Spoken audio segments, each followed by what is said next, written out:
One May afternoon, me and Clyde agreed that we were absolutely done with our lives.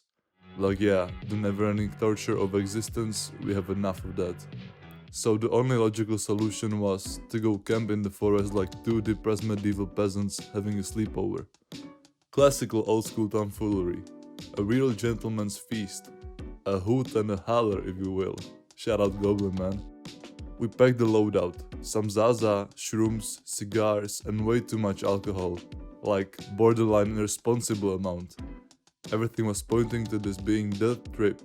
The cursed day came, so I met Clyde outside like usual and we got our naughty sober asses into the shop, looking for only the finest, most unhealthy delicacies that we could get our grasp on. After securing our treasures, we headed out to our spot, far away from society, right next to this little river.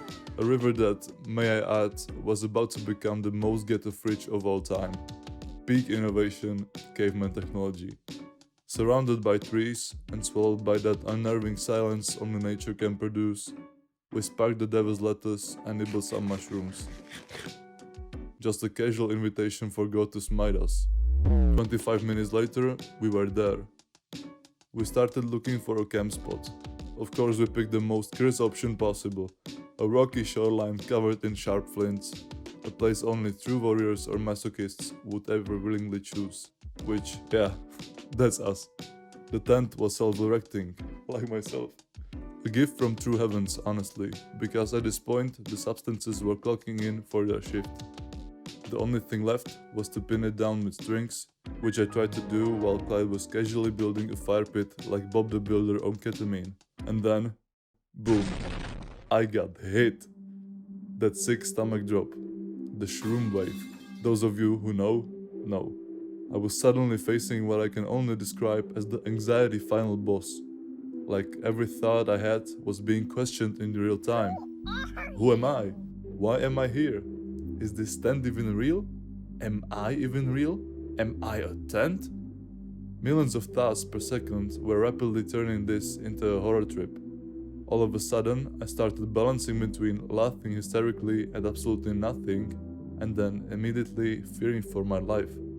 Duality of a man. Then we stashed the alcohol in the river fridge and got ready to go collect some sticks for the fire.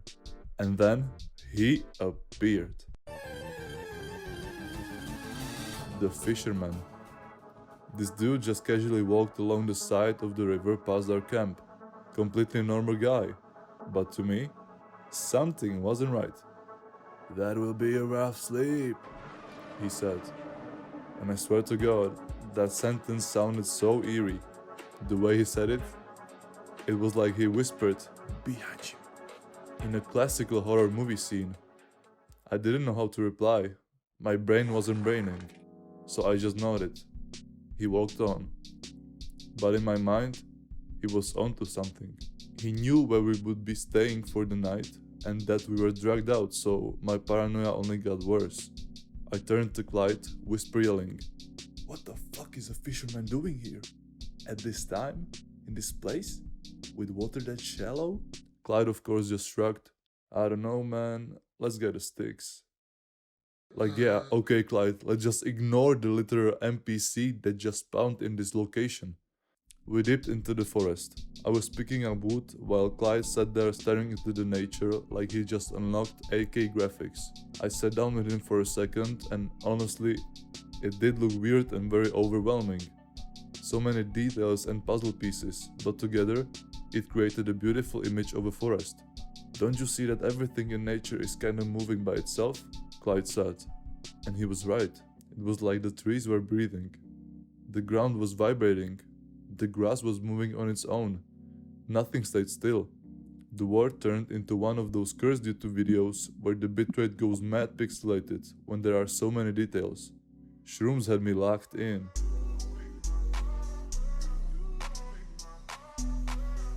We eventually got the fire going. Cooked some sausages on sticks like true cavemen. Ate that shit. It was delicious and made with love. Then cracked open some liquor. Night fell, and of course, we decided to finish the rest of the shrooms for good measure. One of the best walks of my life followed. We marched into the pitch black woods like we usually do, walked God knows where, and even stopped for a whole minute just to admire in complete silence. And then carried on. Beautiful. Unnerving. Perfect. We went for a very long walk and talked about a lot of philosophical stuff, which had us looking like two ancient Greek philosophers. I don't remember any of it, but I remember it was intriguing. When we came back, the tent and our stuff were still there.